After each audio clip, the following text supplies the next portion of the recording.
Pufi yoki yaponskiy pankekni ham uy sharoitida bemalol tayyorlash mumkin. Agar sizlarga qiziq bo'lsa, videoni oxirigacha ko'ringlar, chunki mazasi qanaqa chiqqanini ham video oxirida aytib ketmoqchiman. Unda sizlar bilan boshladik. Buning uchun tuxum sarig'i bilan oqini ajratib olamiz va sarig'iga sut, razixitsel unni solib, yaxshilab vinchik yordamida aralashtirib olib qo'yamiz. Va endi tuxum oqiga bo'lsa, shakar, vanilin, ozgina tuz va limonni suvini 1-2 tomizib olib, yaxshilab ko'pirtirib olasizlar.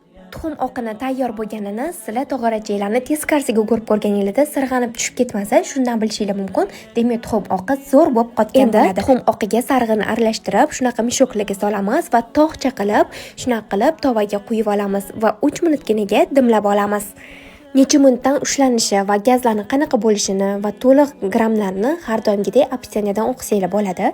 Pufiklarimizni pishirayotgan jarayonda men bitta xato qildim. Bu xatoyim pufiklarni yonma-yon qilib, tez qilib pishirmoqchi bo'lganim. Hech qachon menga o'xshab tovaga 4 ta 5 tasini barobar qilib pishirmanglar, sababi bu bir-birini yopishib qolishiga sabab bo'lar ekan va yana shu xatoni qilmaslik uchun keyingilarida 2 ta donadan qilib pishirdim. Bitta tovaga 2 ta donadan pishirsanglar, menga o'xshab qiynalmasdan bemalol pishirsanglar bo'lar ekan. Orqa tarafini o'girgandan keyin yana 3 minutga dimlab qo'yiladi va 3 minutdan keyin ochib bemalol talinkaliga solib patacha qilsanglar bo'ladi.